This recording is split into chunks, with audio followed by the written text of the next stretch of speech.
반갑습니다. 오늘 말씀의 제목이 우상과 우상 숭배입니다. 시작하기 전에 복습합니다. 그 인쇄물에 리뷰라고 되어 있죠. 이 다양한 이름으로 불리는 마귀들의 왕초인 사탄은 지금 이 순간에도 불신자들 안에서 그들이 예수 영접을 하지 못하도록 발악 중이다라고 말씀드렸습니다. 물론 다시 태어난 여러분과 저 같은 신자의 경우는 성령님이 내주하시면서 지켜주시는 덕분에 우리 신자의 다시 태어난 영은 마귀가 건드리지 못한다고 말씀도 드렸죠. 하지만 신자라도 그 생각과 감정과 의지를 담당하는 신자의 혼을 어지럽혀서 신자가 신자다운 삶을 누릴 수 없도록 온갖 방해 공작을 펼치고 있다. 그리고 또한 이들 사탄 세력들은 이 악한 영의 조종을 받는 인간 사기꾼들, 예를 들어 뭐 거짓 교사도 있고 거짓 목사도 있고 한다겠죠.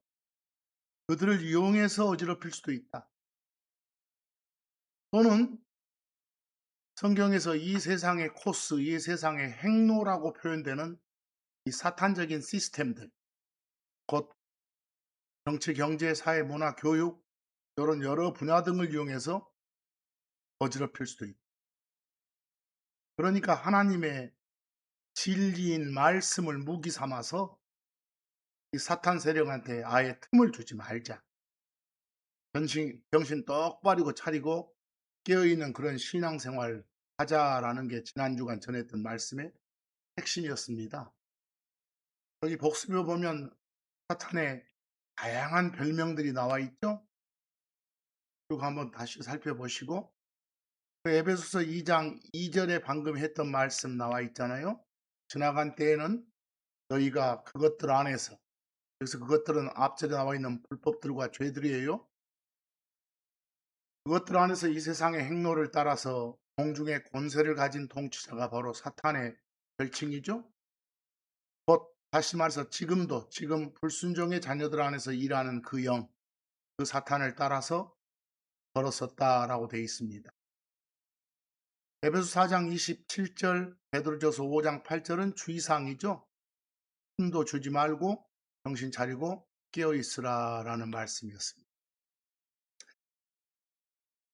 자, 오늘 전할 말씀 제목이 우상과 우상 숭배라고 했는데, 먼저 여기 제가 별표에다가 우상, 영어로 IDOL, 아이돌 그러죠. 또 그 옆에 ATRY를 덧붙여서 아이돌러트리라는 단어를 보였습니다. 우상을 영어로 아이돌이라 하고 우상 숭배를 영어로 아이돌러트리라 합니다. 하나님 외에 다른 것을 신앙하고 사랑하면 바로 그것을 우상이라고. 그리고 그 우상만을 신앙하고 사랑하는 짓이 바로 우상 숭배입니다. 참고로 금방 설명 표현 중에 신앙한다는 말 나왔죠? 그 신앙한다의 신자가 뭐예요? 믿을 신자, 곧 신뢰한다의 신자예요. 그리고 앙은 그 우러를 앙자라고 해서 우러러 본다, 따른다 이런 뜻이에요. 그러니까 신앙한다는 전적으로 신뢰하면서 따른다는 거예요. 쉽게 말해서 예를 들어서 청소년들이 그 신앙하고 사랑하는 대상이 있잖아요. 뭐 연예인이 됐건 가수가 됐건 배우가 됐건 그들을 가리켜서 아이돌 그러잖아요. 쉽게 오죠? 근데 여러분과 제가 신앙할 대상은 하나님뿐이에요. 우리 인간은 창조주 하나님만을 온전히 신앙하고 사랑하도록 창조된 존재인데도 불구하고 하나님보다 다른 어떤 대상을 더 신뢰하면서 그 대상을 자기 삶의 안전보장으로 삼는다거나 하나님보다 그 대상을 더 사랑해서 그 대상을 자기 삶의 행복의 근원으로 삼으면 그 대상이 바로 우상인 거예요. 그리고 그걸 따르는 게 뭐고요? 우상 숭배고. 간단히 말해 보세요. 신앙과 사랑의 대상, 그게 하나님이 아니라 다른 것이 우상이라는 거예요. 그랬을 때는 그게 바로 하나님의 대체품으로서의 우상이 되거든요. 좀 다른 각도로 설명드리자면 어떤 일을 닥쳤다 해 봐요. 근데 그 일의 해결 방안으로 그 일에 대한 해결사나 해결책으로 제일 먼저 떠오른 게 하나님이 아닌 다른 것이라면 그게 바로 하나님의 대체품이고 우상입니다. 그렇다면 여러분과 저는 과연 어떤가 한번 생각을 해 봐야 돼요. 우리 자신이 일상에서 무엇에 가장 많은 큰 비중을 두고 살아가느냐, 우리가 뭘 숭배하고 있는가, 이걸 보여주는 표거든요.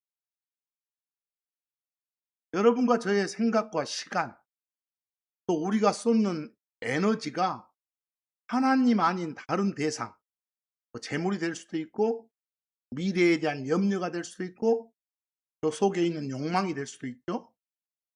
그럼 다른 대상에 사로잡혀 있다면 그것은 우리가 하나님이 아닌 다른 주권에 지배당하고 있음을 뜻하는 거예요.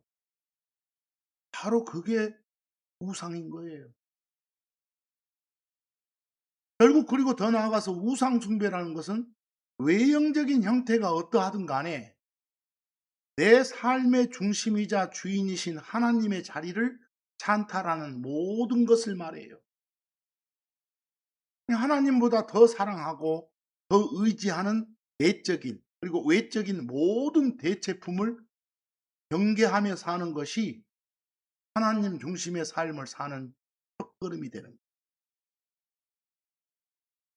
여러분과 저 같은 신자의 삶에서 이 우상 숭배는 결코 거창하게 시작되지 않습니다. 단순히 이것만 있으면 내 인생이 안전할 것 같고 이것만 있으면 내가 정말 행복할 것 같다라고 느끼는 바로 그것이 하나님이 아니라 다른 거라면 그게 우상인 거예요. 내 생각에 가장 크고 많은 비중을 차지하고 있는 그것이 지금 나를 지배하는 우상이라는 거예요. 여러분 성경은 이 우상에 대해서 맨 먼저 주신 말씀이 어디예요? 십계명이라는 거예요. 십계명이라는 게 뭐죠? 구약 성경에 보면 출애굽기 20장이나 신명기 5장에 기록이 되어 있는 명령들인데 하나님께서 모세를 통해서 이스라엘 백성에게 주신 핵심적인 10가지 명령들이 바로 십계명이에요. 그 10가지 중에서 앞에 4개는 하나님을 대하는 태도에 관한 것이고 뒤에 6개는 사람과 사람 사이의 관계에 대한 것 구성이. 근데 하나님을 대하는 태도에 관한 명령들 중에 맨 앞에 2자리를 차지하는 게 바로 이 우상에 관한 거예요. 거기 인쇄물에 출애굽기 20장 3절에서 5절까지 적어 놨잖아요. 거기 3절에 보면 첫째 명령이 너는 내 앞에 다른 신들을 갖지 말라는 거예요. 하나님 외에 다른 대상을 신뢰하거나 사랑하는 것을 금하시는 거예요.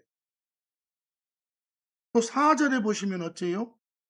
두 번째 명령인데 넌 너를 위해서 어떤 색인 형상도 또한 위로 하늘에 있거나 아래로 땅에 있거나 땅 아래 물속에 있는 것에 어떤 모양도 만들지 말라는 거예요.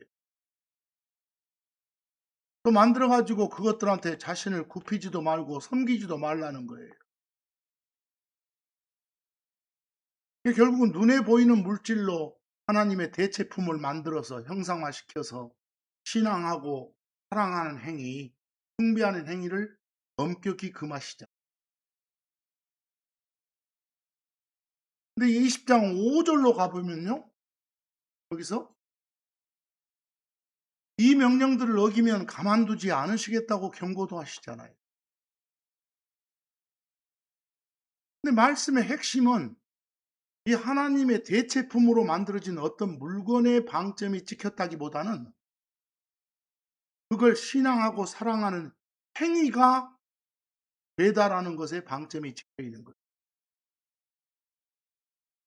쭉 한번 읽어보세요. 출애굽기 20장 3에서 5절까지를요. 금방 했던 말씀이니까. 너는 내 앞에 다른 신들을 갖지 말라. 너는 너를 위해 어떤 색인 형상도 또한 위로 하늘에 있거나 아래로 땅에 있거나 땅 아래 물속에 있는 것에 어떤 모양도 만들지 말라. 너는 그것들에게 네 자신을 굽히지도 말고 그것들을 섬기지도 말라. 이는 나 주 너희 하나님은 진노의 신으로 나를 미워하는 자들의 3, 4대까지 그 아버지들의 불법을 그 자녀들에게 벌하기 때문이라 라고 되어 있어요. 넘어가기 전에 참고로 거기 벌하다라고 해석되는 영어가 그 오른쪽에 보라색으로 해놨는데 visit라고 나와 있죠. B-I-S-I-T. 평소에 세상에는 방문하다라고 번역 많이 하잖아요. 이 단어는 이 죄라는 목적어와 함께 쓰일 때는 예외 없이 죄를 추적해서 벌한다, punish 이런 뜻이에요. 자, 어찌됐건 이런 엄중한 경고에도 불구하고 이스라엘 백성들은 귀 기울이지 않았어요. 그런 기록이 사도행전 7장 41절에 나오죠. 그리고 그 무렵에 그들은 이스라엘 백성들은 송아지를 만들었고 그 우상에게 희생물을 바쳤으며 자기들 자신의 손으로 만든 가공물들을 기뻐하였더라. 송아지만 만든 게 아니네요. 손으로 만든 다른 가공물들도 있었으니까. 여기서. 근데 여기서 송아지란 형상 자체가 문제가 아니에요. 그 송아지를 하나님의 대체품으로 삼고 저지른 행위가 핵심인 거예요. 송아지는 우상이고 그걸 하나님처럼 받들어 섬기는 그 행위가 우상 숭배였으니 이런 것들처럼 우리는 보통 우상이라는 그런 단어를 들으면 얼른 떠오르는 게 뭐 절에 있는 불상이라든가 옛날 이스라엘 백성들이 그 바알상 앞에서 절하던 모습 같은 거 떠오르잖아요. 주로 외형적인 어떤 이미지가 떠오르죠. 그런데요. 여기 에스겔서 14장 3절을 적어 놨잖아요. 페이지 제일 밑에. 그 에스겔 대언자한테 주신 하나님의 말씀에 따르면 이 눈에 보이는 무언가를 세우지 않았더라도 상 같은 걸 만들지 않았더라도요. 마음 중심에 하나님보다 더 신뢰하고 사랑하는 것이 있으면 그게 바로 우상이라고 지적하고 우상의 의미가 확장되죠. 그래서 이게 우상은 외적으로 보이는 그런 형상뿐만 아니라 우리 인간 내면에 있는 어떤 마음이나 어떤 생각 역시 우상이란 사실을 보여주는 구절이에요. 예를 들어서 내가 처한 어떤 경제적 문제가 있어. 근데 그 문제의 해결사 또는 해결책으로 하나님이 먼저 떠오르는 게 아니라 돈이 먼저 떠올랐다고 해봐. 그럼 그 떠오른 돈과 마음속에 그 돈을 신뢰하고 사랑하는 그 마음이 바로 우상인 거예요. 정말 불행한 것은 그 우상을 품고 있다가 뭔가 이익 줄 만한 불법적인 일이 나타나. 거리끼지 않고 덥석 물고 불법을 저질러. 그게 우상 숭배하는 거죠. 그렇다면 신뢰와 사랑의 대상이 하나님이 아니라 돈이 되는 거죠. 돈이 그리고 돈을 사랑하는 그 마음이 바로 하나님의 대체품이 됐죠. 그런 하나님의 대체품을 우상이라고 하는 거예요. 에스겔서 14장 3절 보세요. 에스겔아 바람의 아들아 이렇게 불렀죠. 이 사람들이 이놈들이 자기들의 우상들을 자기들의 마음속에 세우고 외형적인 것만 우상이 아니란 것이죠. 내면적인 것도 우상이라는 거죠. 자기들의 불법의 걸림돌을 자기들의 얼굴 앞에 두었도다. 불법을 저질렀도다 이 말이죠. 신약으로 건너가서요. 골로새 3장 5절 한번 보세요. 사도 바울한테 주신 하나님의 말씀에 따르면 우리 마음 감정 중에 막 뭘 탐하는 거 있죠. 탐내는 거, 욕심 부리는 거. 탐심이고 탐욕. 그게 우상이라고 그래요. 그리고 욕심 품은 대로 이렇게 행하는 게 우상 숭배라고 그래요. 그걸 없애고 살으라고 명령을 주셔요. 골로새 3장 5절 우상 숭배인 탐욕, 탐심, 탐하는 마음 자체가 우상이고 그 마음대로 행위를 벌이는 게 우상 숭배예요. 그걸 죽이라고 하죠.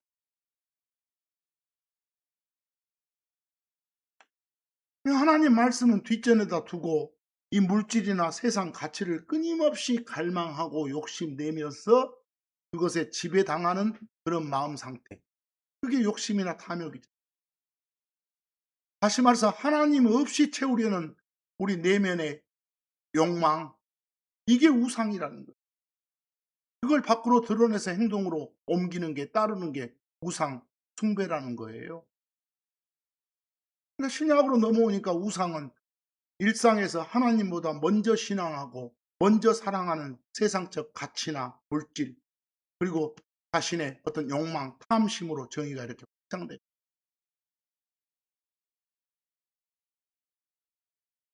좀 바꿔 말하면 모든 일에서 하나님보다 먼저 떠오르는 게 우상이에요. 그 먼저 떠오른 기준 그대로 선택하고 행동하는 게 우상 숭배인 거예요. 생활에서 생각해 보세요. 예를 들어서 통장 잔고가 얼마 안 남았어. 보니까 또 내가 가진 자산의 가치가 떨어졌어. 보통 이럴 때는 일상생활이 마비될 정도의 어떤 불안에 시도 때도 없이 사로잡힐 때가 있잖아요. 그건 뭘까요? 자기 삶의 안전 보장이 하나님이 아니라 그 돈하고 결부되어 있다는 걸 보여주는 신호잖아요. 돈을 통해서 내 미래를 완벽하게 통제하라는 그런 욕구가 있는 거잖아요. 그게 바로 우상이라니까요. 그러니까 돈 없으면 미래가 없다 이런 생각이 떠올랐다 해봐요. 그 생각에 순종해 가지고 하나님의 방법이 아닌 다른 수단과 방법을 가리지 않고 불의한 삶을 선택했다 해봐. 그건 마치 재물이라는 돈이라는 신한테 절하는 행위하고 같은 거예요. 그럼 돈이나 재물이라는 우상을 숭배하는 거죠, 그것이.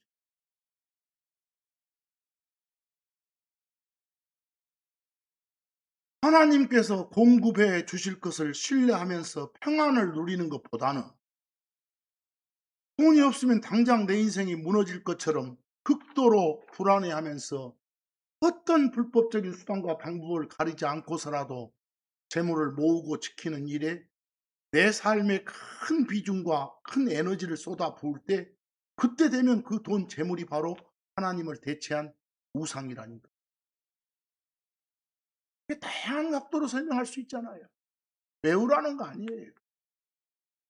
어떤 문제가 생겼을 때 이걸 해결하려면 돈이 얼마가 필요하지? 누구한테 빌려야 될까? 이게 먼저 떠오른다고 봐요.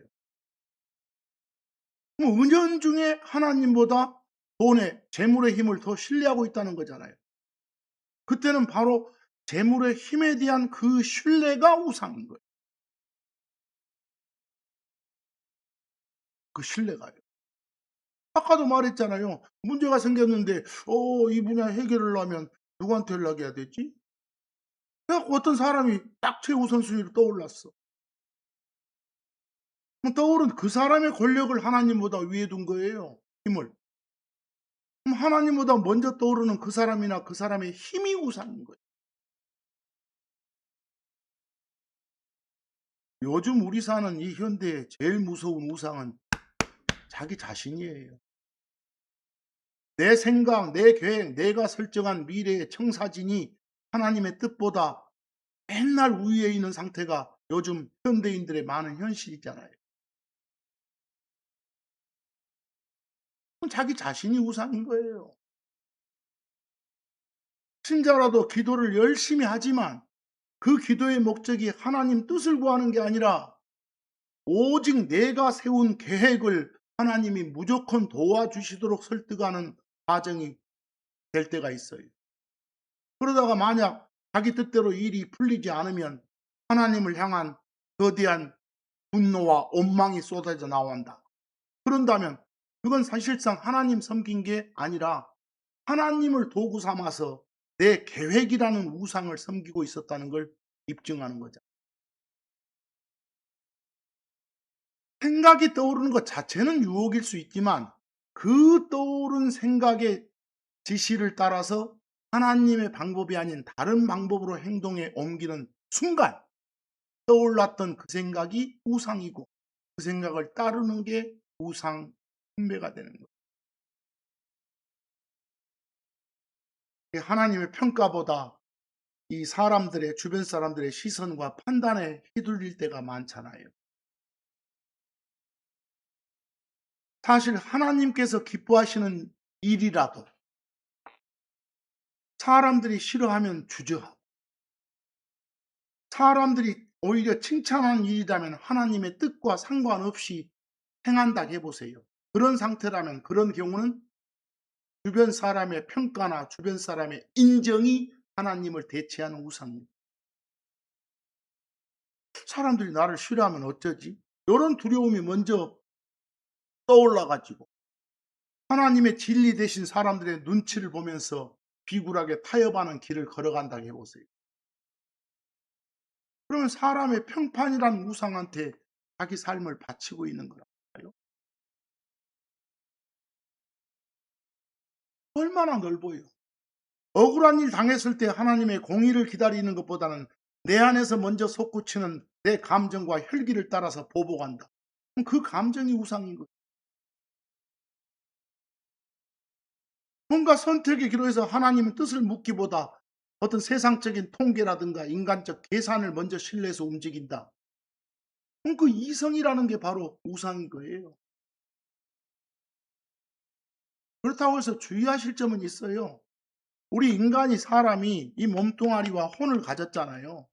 생각과 감정과 의지를 가진 그런 존재잖아요. 그러니까 배가 고프면 밥이나 빵이 먼저 떠오르고 몸 아프면 병원 먼저 떠오르는 게 자연스러운 인지 과정인 거예요. 이때 하나님보다 먼저 떠오르는 그런 밥이나 병원이 우상은 아니에요. 그리고 돈 주고 밥 사 먹거나 병원 가는 게 우상 숭배하는 거 아니라니까요, 그런 경우에. 성경은 어떤 병원에 가거나 돈 쓰는 행위 자체를 정죄하는 게 아니에요. 그런 게 먼저 떠올랐을 때 하나님 없이도 이것만 있으면 내 문제가 완벽하게 해결될 수 있다고 생각하면서 하나님과의 소통, 어떤 기도와 맡김을 완전히 끊어버린 채 그 세상적 수단만을 절대화시켜서 달려가는 태도를 보이면 그게 우상이고 그대로 행하는 게 우상 숭배라는 거예요. 여러분, 가정에서 우리 자식 키우잖아요. 자식 키울 때도 그래요. 하나님보다 내 자식의 성공과 내 자식의 안위에 더 매달리고 그것에 주도당한다면 자식이 우상인 거예요. 오히려 우리가 할 일로서 자기 자식들 하나님께서 잘 기르라고 맡겨주신 청지기잖아요. 청지기로서 자식들을 양육하는 게 아니라 자식들을 내 소유로 여겨가지고 그 자식의 세상적 성취에 목을 맨다. 그리고 하나님보다 그 자식의 기분이나 세상적 요구를 우선시하고 자식이 아니 때문에 하나님 뜻을 저버린다면 그 자식이 그 가족이 하나님보다 더 신뢰하고 사랑하는 우상이 된다 이 말이에요.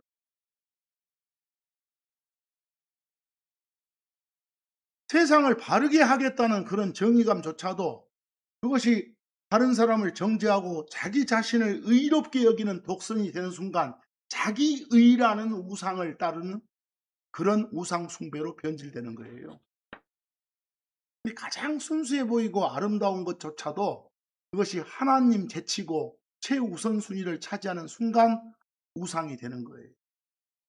그래서 근데 이런 우상들을 퇴치하는 유일한 비결은 우상을 쳐다보는 게 아니라 하나님을 더 깊이 신뢰하고 사랑하는 거예요. 우리가 태양빛이 강하게 내리쬐면 촛불 같은 거 별로 의미 없잖아요. 그러듯이 하나님의 영광과 사랑이 내 속을 가득 채울 때 세상의 우상들은 자연스럽게 그 힘을 잃고 소멸하게 돼요. 그래서 거기 마태복음 6장 24절 보면 하나님의 요구사항이 있어요. 하나 태가라는 거예요. 거기 보면 맘몬이라는 표현 나오죠? 그 헬라어 단어인데 그대로 딴 건데 돈이나 재물을 뜻하는 거예요. 그걸 의인화시켜서 말씀을 하시네요.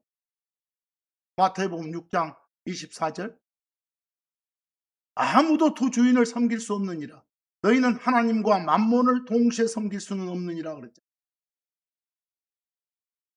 난 하나님도 섬기고 맘몬, 돈, 재물도 섬길란다. 이럴 수는 없다고요. 빛과 어둠이 한 공간에 동시에 존재할 수 없듯이 두 주인을 동시에 모시는 그런 시스템은 구조적으로 불가능하다. 하나님의 법정에서는 절대 용납되지 않는다는 그런 말씀이에요. 여기서 만약에 하나님 제치고 맘몬을 섬긴다. 그걸 신앙하고 따른다. 그럼 맘몬, 돈과 재물이 바로 우상이 되고 그걸 따르는 게 우상 숭배가 돼요. 우상 숭배하지 말란 강력한 경고의 말씀이잖아요. 하나님만이 주실 수 있는 안전, 평안, 가치, 행복을 하나님이 아닌 다른 대안, 돈이 됐건 명예가 됐건 권력이 됐건 사람이 됐건 자기 확신이 됐건 간에 다른 대안을 해서 얻으려는 그런 인간의 모든 시도 자체가 우상 숭배고 그 대상이 우상이라는 거예요. 로마서 1장 21에서 23절을 가보면 인간들이 우상을 만드는 진짜 이유가 나와요. 왜 하나님 대신 짐승이나 막 사람 형상 같은 걸 만들어서 인간들이 숭배를 할까? 그 진짜 목적은 인간들이 그 우상들을 진심으로 두려워해서가 아니라고 그래요. 살아계셔 가지고 내 삶을 통치하시고 요구하시는 거룩한 하나님이 부담스러운 거예요. 싫은 거예요. 오히려 내가 마음대로 조정할 수 있고 내 욕망, 내 욕정을 정당화시켜 주고 아무런 도덕적 요구도 나한테 하지 않는 그런 말 못한 우상 뒤로 숨어버리는 거예요. 그런 마음이 있기 때문에 우상을 만들고 우상을 숭배한다고 돼 있어요. 여기 로마서가 폭로하는 우상 숭배의 본질은 인간이 무지해서 어떤 종교적인 방황 때문에 그런 게 아니라는 거예요. 이 못된 인간들이 하나님의 통치를 거부하고 지가 주인 되려는 그런 의도적인 반역 행위라고 보여주고 있어요. 여기 봅시다. 21절. 그들이 인간들이 하나님을 알고 있었음에도 불구하고 알고 있는데도 의도적인 거예요. 그들이 그분을 하나님으로서의 영광 하나님으로서 영화롭게 하지도 아니하고 감사하지도 아니하며 오히려 자기들의 상상들 속에서 허망해지고 그들의 어리석은 마음이 어두워졌나니. 22절. 그들은 자기들 자신들이 지혜롭다고 공언하나 바보들이 되었도다. 그들은 똑똑하다고 하지만 하나님 보시기에는 이런 바보들이 없어. 23절. 그나마 어떤 짓까지 그리하여 썩지 아니할 하나님의 영광을 썩을 사람이나 새들과 네 발 달린 짐승들과 기어다니는 것들과 같은 형상으로 바꿨느니라. 우상 만들었다고 하잖아요. 그리고 그놈 섬기는 거예요. 여기서 이게 창조물들과 인간 내면의 양심을 통해서 하나님은 모든 인간에게 당신 자신을 분명히 알리셨어요. 그런데도 타락하는 거예요.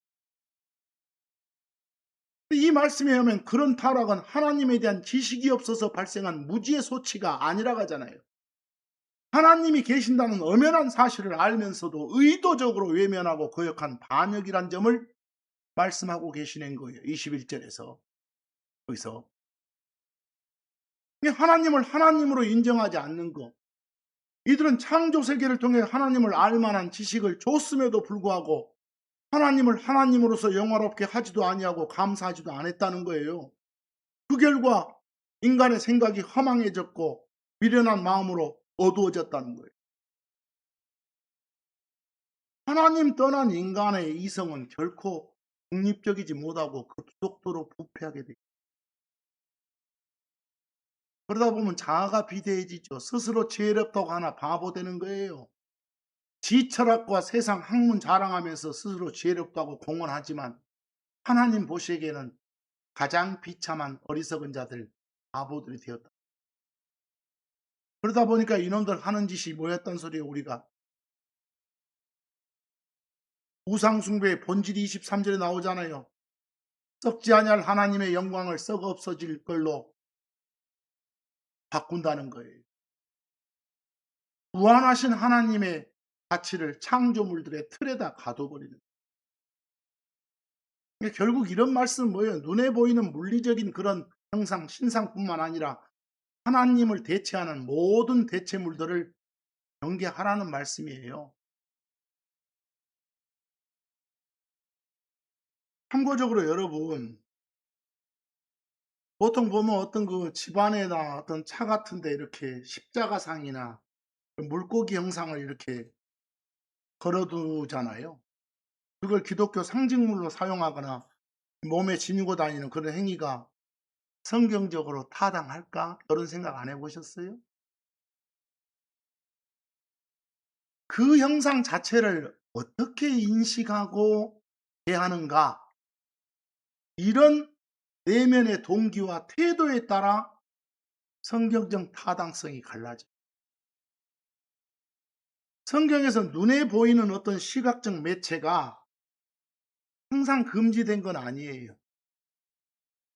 그게 만약에 하나님이 행하신 일을 기억하고 증거하는 용도로 올바르게 제한이 될 때는 성경적인 유익도 있는 거예요. 예를 들어 여러분 물고기 헬라어로는 익투스라고 하거든요.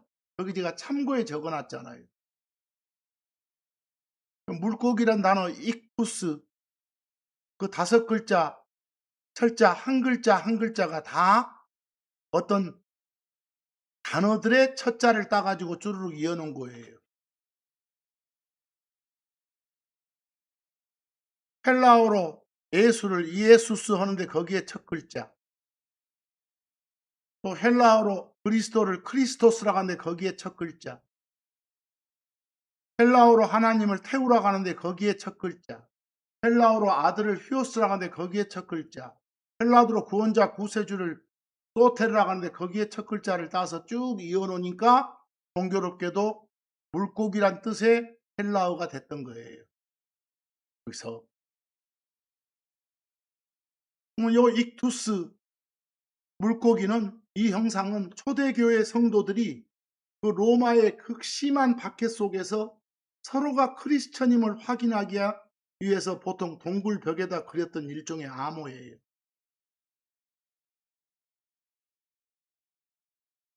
뭐 이 암호가 있는 대로 딱 따라가면 뭐 비밀리에 모이기도 하고 예배드리기도 하고. 뭐 이게 뜻하는 건 뭐예요? 예수님은 그리스도이시다. 아들이라 불리는 하나님이시고 구원자이시다. 이런 뜻이었어요. 이걸 붙이고 이걸 사용했다고 말은 일종의 신앙적 고백의 상징이었죠. 근데 여러분 그걸 보고 '아 예수님이 정말 나를 대신해 죽으시고 죄 문제 해결해 주셨 나는 그 은혜 감사하면서 은혜 갚는 삶을 살아야겠다.'라고 다짐한다거나 '맞아 내가 크리스천 맞지? 그럼 크리스천답게 살아야지.' 이렇게 모든 시선과 마음을 하나님께 고정시키는 기억의 도구로 삼는다면 그건 아무 문제가 없는 거예요. 이게 형상이나 물건 자체가 문제인 건 아니에요. 그 물건이나 형상 자체에 어떤 신비한 영적 능력이나 보호의 힘이 있다고 믿는 태도가 문제예요. 예를 들어 십자가 목걸이를 차고 있다거나 십자가 형상을 차에 걸어뒀다거나 물고기 형상을 차에 걸어뒀어. 그 자체 괜찮다니까요. 근데 그놈 보며 '아 이거 걸었으니까 사고 안 나겠지. 안전하겠지.' 요런 생각이나 요런 태도를 가졌다면 그게 바로 그 순간 우상이 되는 거예요.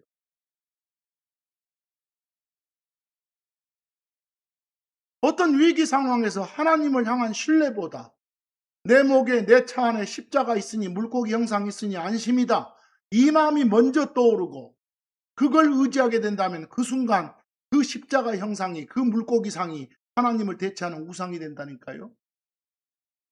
그걸 의지하는 게 우상 숭배하는 것이고 그 물건 자체를 뭐라 하는 거 아니에요.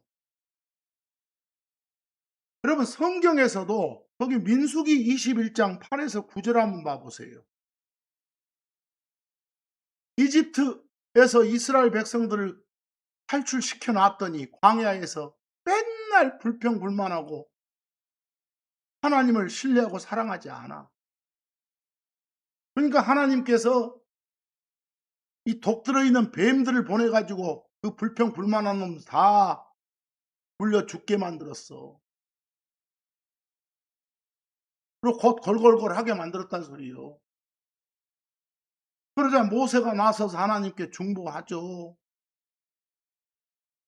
잘못했으니까 살려 달라고. 그때 그 상황 민수기 21장 8에서 9절 주께서 하나님께서 모세한테 뭐라고 하신가 봐봐. 너를 위해 이스라엘이죠?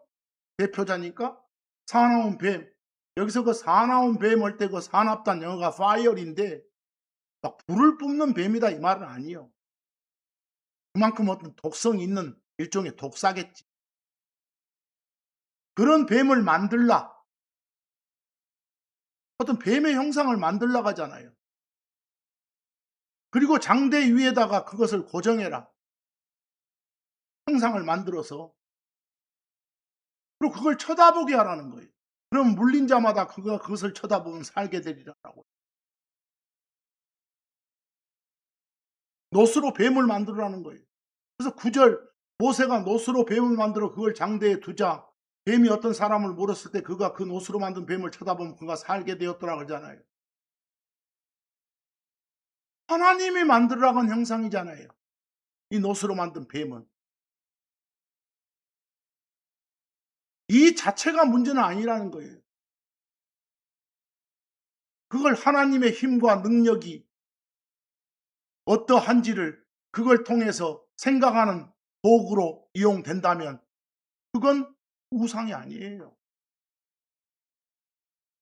그런데 문제는 언제 발생했냐?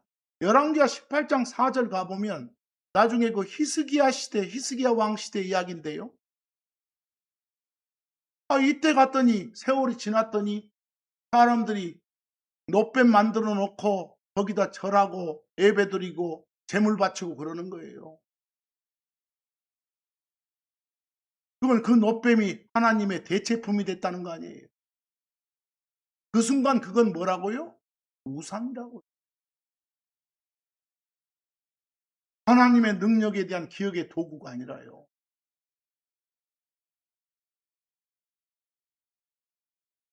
그런 일이 벌어지자 그 히스기야 왕이 그가 산당들을 그 산에 있는 막 우상들 섬기려고 세우는 집들 그것들 제거하고 형상들을 깨뜨리며 작은 숲들을 베어내고 모세가 만든 그 놋뱀을 산산조각 내었으니 이는 그때까지 이스라엘 자녀들이 그것에 분향하였기 때문이었다.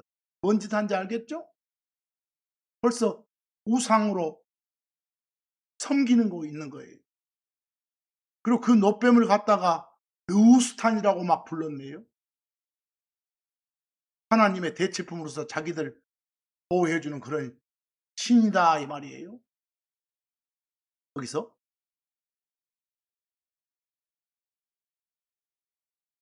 이게 이런 짓 벌어지니까 히스기 왕이 과감하게 부수라고 명령했던 거예요. 하나님이 정하신 선한 상징물을 할지라도 인간이 그것 자체에다가 뭔가 신성을 부여하면서 숭배 대상으로 삼는 순간 즉시 퇴치해야 될 우상으로 변질될 수 있다.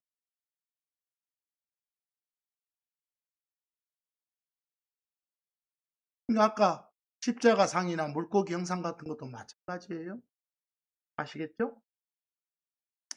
한 가지 그 마태복음 22장 21절 가보면 꼭 좀 제대로 분석해서 이해해야 될 구절이 하나 있어요. 여기서 마태복음 22장 21절 보이시죠? 어느 날 예수님한테 이 바리새파 사람들하고 헤롯 당원들이 예수님을 배척한 놈들이에요. 그놈들이 아주 간사한 의도의 질문을 던졌어요. 21절 앞에서 던진 거예요. 그렇죠? 그놈들이 던진 질문이 뭐였냐? 그 로마 황제가 시저 카이사르죠? 어떤 번역본은 가이사가 있었는데 카이사르. 이 카이사르한테 세금 바치는 게 합법이냐, 합법이 아니냐, 이런 질문을 던진 거예요. 의도가 매우 간사했어요. 만약에 바치라고 답을 예수님이 하면 그 당시 그 로마 압제를 증오하던 유대 민중들한테 아마 로마 앞잡이 정도로 낙인이 찍힐 거예요. 예수님이. 카이사르한테 세금 바치지 말라 이렇게 답을 할 경우는 또 이 자식들이 기다렸던 듯이 그 로마 법 운운하면서 고발할 거예요. 예수님께서는 이 자들의 의도를 아시고 동전을 하나 가져오라고 해요. 동전. 그 당시 동전에는 이 로마 황제 카이사르의 초상이 그려져 있고요. 또 동전 한쪽 면에는 카이사르가 신이다, 신의 아들이다 이렇게 적혀 있어요. 새겨져 있어요. 또 한쪽 면에는 우리 아들 하나님이신 예수님만이 가지시는 호칭이 대제사장이시잖아요. 근데 거기는 카이사르가 대제사장이란 문구가 새겨져 있어요. 그 동전에가. 그런 동전을 하나 가져오라고 해요. 예수님이. 그 동전을 여러분들 번역본에 보통 영어 킹제임스 성경에는 펜이라고 하고 헬라어로는 뭐 데나리온 이렇게 표현하죠. 어찌됐든 간에 동전 하나 가져오라고 해요. 은으로 만든 동전이에요. 근데 거기 그려진 초상과 거기 새겨진 글을 그대로 신뢰하고 따른다면 그 카이사르의 초상과 글씨가 곧 우상이고 그걸 신뢰하고 따르면 그게 우상 숭배가 될 거예요. 그렇죠? 그때 예수님이 되물어요. 이 형상과 이 글이 누구 거냐? 라고 물어요. 그럼 당연히 그놈들 대답이 뭐라고? 카이사르 것입니다. 라고 대답하죠. 그러자 다시 예수님이 되묻죠. 그럼 카이사르 것은 카이사르한테 줘. 라고요. 대신 그 말로 끝나신 게 아니라 하나님 것은 하나님한테 바쳐. 이 말을 붙이는 거예요. 그 마태복음 22장 21절 그대로 제가 지금 말했죠? 그들이 그분께 말하더라. 카이사르의 것이니이다 라고 대답해. 동전 가져와서 물어보니까. 그러자 그분께서 그들에게 말씀하시더라. 그런즉 카이사르의 것인 것들은 카이사르에게 그리고 하나님의 것인 것들은 하나님께 바치라 이렇게 했단 말이에요. 이 말씀은 단순히 세금을 세상 정부에 내고 신앙생활은요 교회에서 하란 식의 교회당 와서 하란 식의 어떤 정교 분리라든가 우상 숭배 타협이 아니에요. 이 말씀이. 대단한 위대한 진리, 창조 질서를 바탕으로 하는 어떤 진리가 숨어 있어. 여러분들 창세기 1장 27절 보시면 거기 하나님께서는 우리 인간 사람을 자기 자신의 형상으로 창조하셨느니라라고 되어 있죠. 우리 인간은 하나님의 형상으로 창조된 창조물이에요. 그래요? 근데 동전에 카이사르의 형상, 카이사르의 얼굴과 이름이 새겨져 있으니 그게 카이사르 것이라고 인정한다면 하나님의 형상대로 지음받은 인간인 너희는 과연 누구 소유의 이놈들아? 이렇게 지금 되묻는 거예요. 다시 말해서 카이사르 형상 얼굴이 찍힌 동전은 그 동전의 주인인 카이사르한테 줘버려라. 그러나 하나님의 형상이 새겨진 너희는, 너희의 영과 혼과 몸, 너희의 온 존재는 온전히 하나님께 바쳐야 마땅한 거 아니냐, 이런 책망이에요. 그래서 이거 보고 예수님께서 이 동전 보시면서 세상 권력하고 하나님을 반반씩 적당히 인정하라는 뜻이 아니라니까요.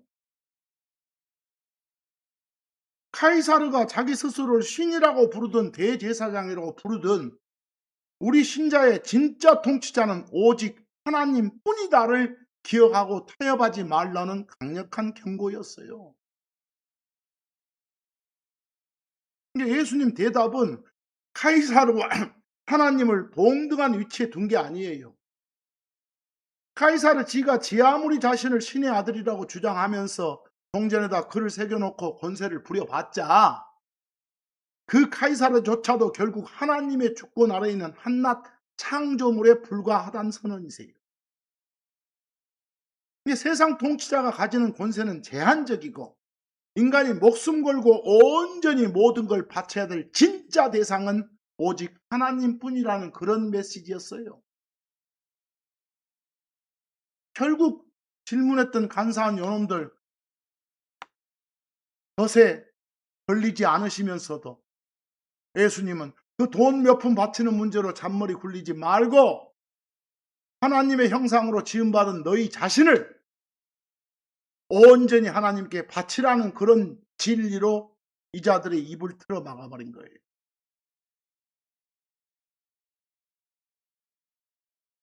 이 당시 로마 황제가 티베리우스거든요.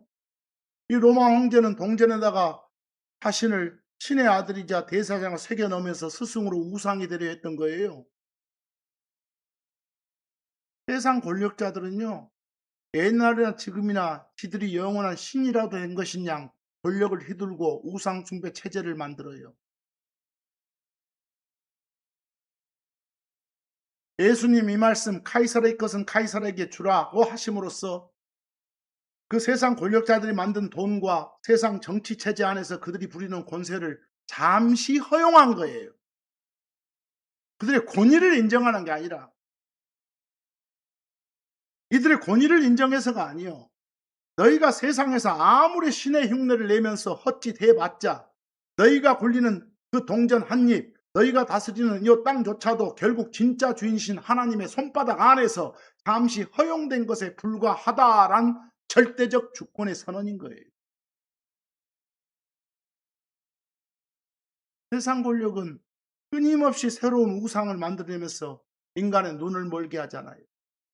요즘 현대사회에서도 돈, 명예, 권력, 과학기술 이런 등등의 하나님 자리를 대체하는 우상이 돼가지고 우리한테 우상 숭배를 강요하잖아요. 요 예수님 선언은 오늘날 우리한테도 동일한 메시지를 던지는 거예요. 세상 권력과 시스템이 요구하는 세상의 규칙, 세금이 됐건 법이 됐건 그들이 처벌하든 말든 세상의 영역으로 넘겨줘 버리라는 거예요. 그게 본질이 아니니까요. 여러분과 제가 진짜 목숨 걸고 지켜야 될 본질은 이 세상 권력이 절대로 건드릴 수 없는 우리의 영과 혼이에요. 인간이 만든 우상과 세상 권력에 허망한 헛짓에 동조하거나 두려워하지 말고 오직 하나님의 형상대로 지음받은 우리의 전 존재를 하나님께 온전히 올려드리는 것만이 우상 가득한 이 세상에서 우리 성도가 승리하는 유일한 길임을 예수님은 그 짧은 답변 하나로 완전하게 선포하시는 거예요. 이런 모든 걸 보면 형상 자체가 문제가 아니라 그걸 하나님의 대체품으로 신뢰하고 사랑하는 게 문제인 거죠. 아까 말한 십자가상이나 물고기 형상도 마찬가지예요. 우리 크리스천이 가져야 될 기준이 뭘까요? 방금 전에도 말했지만 십자가나 물고기 상징 같은 거 차에 붙이거나 몸에 지는 것 자체가 죄는 아니라겠죠? 다만 늘 스스로에게 질문을 해야 되는 거예요. 나는 내 눈에 보이는 이 물건을 내가 신뢰하고 위안을 삼고 있는가? 아니면 내 영과 혼을 다해서 보이지 않는 살아계신 주 하나님만을 신뢰하는가? 그런 질문 던져봐야 돼요. 그럼 만약에 이 상징물이 없어졌을 때 극도의 불안감을 느끼게 된다면 그건 이미 그게 우상화된 것이니 형상은 철저히 인간의 연약함을 돕는 보조적 장치, 기억 장치에 머물러야 된다는 것. 우리의 전적인 신뢰와 경외는 오직 말씀으로 일하시는 하나님께만 향해야 성경적으로 타당한 것. 여기 시편 115편 4에서 8절 가보면 우상이 얼마나 무능한가, 허무한가에 대한 그 폭로를 하나님이 하셔요. 성경은 인간이 하나님 대신 먼저 떠올리고 의지하는 그런 우상이 얼마나 생명 없고 무가치한 실체인지를 날카롭게 비판을 해요. 쉽게 적혀 있어요. 그들의 우상들은 은과 금이요 사람들의 손에서 나온 가공물이라. 그것들은 입이 있도다. 입도 만들잖아. 하지만 그것들은 말하지 못하느니라. 그것들은 눈이 있도다. 하지만 그것들은 보지 못하느니라. 그것들은 귀가 있도다. 하지만 그것들은 듣지 못하느니라. 그것들은 코가 있도다. 하지만 그것들은 냄새 맡지 못하느니라. 7절 그것들은 손이 있도다. 하지만 그것들은 사용하지 못하느니라. 그것들은 발이 있도다. 하지만 그것들은 걷지 못하느니라. 그것들은 자기들의 목구멍으로 말도 하지 못하느니라. 그것들을 만드는 자들, 그런 그것들과 같은 만드는 자들, 그것들을 신뢰하는 모든 자도 다 그것들과 같으니라 그러하니라. 그 만드는 자와 신뢰하는 자 둘로 딱 구분해놨죠. 그래서 이게 우상의 실체예요. 이게 이런 걸 섬긴다고요? 그런데 어쨌습니까? 아까도 말했지만 신약에 이르러서는 우상숭배가 일상에서 하나님 먼저 신뢰하는 어떤 세상적 가치, 물질 그리고 자아의 욕망으로 이렇게 확장 정의됐었잖아요. 특히 탐하는 마음, 탐심 갖는 것 자체를 우상숭배라고까지 강력하게 정의하면서 우리 크리스천의 자세를 가져야겠죠. 홀로 3장 5절 그러므로 땅에 있는 너희의 지체들을 죽이라. 거기서 땅에 있는 지체라 하는 것은 뭐 음행, 부정함, 무절제한 애정, 악한 욕정, 탐욕 이런 것들을 말해요. 그중 여러 개를 나눠놓고 맨 끝에 우상 그 탐욕 부리는 건 우상 숭배인 것이나라고 했잖아요. 거기 또 보고 앞에 나열되는 그 다른 지체들 뭐 음란하고 막 음행하고 부정하고 이런 것들은 그놈 우상 숭배하고 아무 관련이 없어요. 문법적으로는 거기 탐심이란 그 단어만 그 선행사지만 그 내용적으로 보면 앞에 나열된 모든 악한 감정들이 결국 탐심이라는 뿌리에서 흘러나오는 한 형제들이에요. 다 그것들이 우상 숭배하고 묶일 수 있는 거예요. 보이세요? 모든 죄의 마음의 죄의 뿌리가 탐심이니까 탐하는 마음 때문에 그 욕심 부리는 그런 마음 때문에 나온 것이니까. 그러니까 앞에 그 네 가지는 그 탐심이라는 우상이 내 몸의 지체들을 통해서 겉으로 형상화돼서 나타난 결과물들이에요. 다 같은 거죠. 여기서 에베소서 5장 5절 보면 또 어떤 경고의 말씀이 있는가요? 그 우상 숭배자, 그 탐욕 부린 사람이 우상 숭배자겠습니까? 이런 사람은 그리스도의 곧 하나님의 왕국에서 어떤 상속도 받지 못하니라. 뭐 이거 하면 지옥 간단 말 아니에요. 하늘 가서 상을 못 받는다는 소리지. 여기서 그러니까 이런 말씀 보면 얼마나 신약에서 우상은 넓어진가 알 수 있겠죠. 탐욕 주의하고 조심하란 말은 다른 구절에서도 끊임없이 나와요. 이 세상은 끊임없이 탐심 탐욕을 자극하잖아요. 광고만 봐도 막 눈에 욕망, 눈의 탐심을 자극해서 탐하게 만들고, 또 오늘날 기복주의에 물든 기독교는 마치 탐욕을 갖다 꿈이요 비전이고 목적이로라고 막 착각하잖아요. 대부분 설교에서 막 비전을 갖자, 꿈을 갖자, 어떤 탐심 갖자는 거예요. 야심을 품으라, 탐욕을 품으라 이 말하고 같아요. 우상숭배하라 말하고 같다니까요.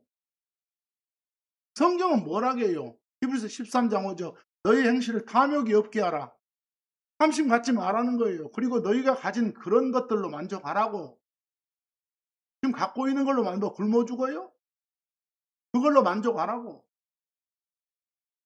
그럼 하나님이 약속해 주시잖아요. 나는 결코 너를 떠나지 않고 또한 너를 버리지 않겠노라고요. 이런 약속이 있는데 뭘 욕심내고 삽니까? 물론 크리스천이 됐다고 해서 돈이 필요 없는 것이 아니듯 탐심, 탐욕이라는 게 없어지는 건 아니에요. 하지만 주의하고 조심해야 된다는 거예요. 이 탐욕, 욕심이란 건 누구한테나 있는 육신적 본능이거든요. 그러니까 조심하라고 명령하신 거예요. 음식 속에 어떤 독보다 더 조심하고 더 주의해야 될 것이니까.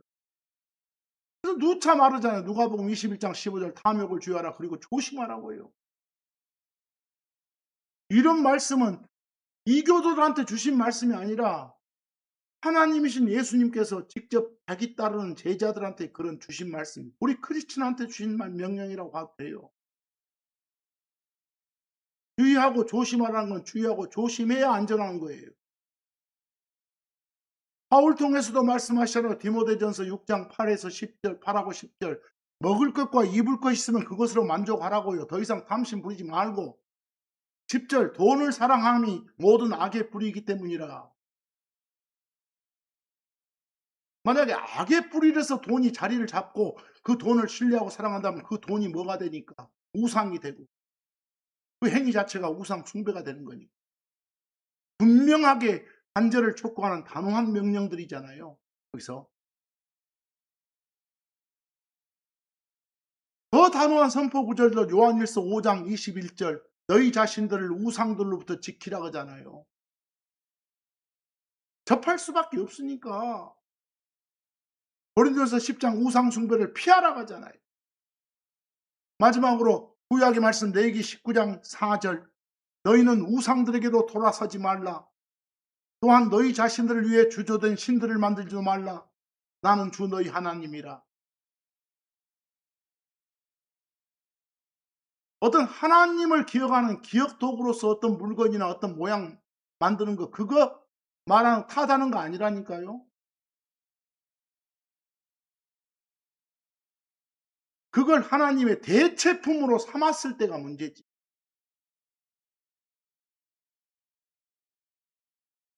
바로 오늘 준 이런 여러 가지 말씀들, 즉 우상과 우상 숭배에 관한 이런 말씀들 잘 새겼다가 우리도 이 말씀이 지시한 대로 이 말씀의 명령대로 한 주간 거룩한 삶을 가질 수 있겠다, 있을란다 다짐합시다. 오늘 말씀 여기서 마칩니다.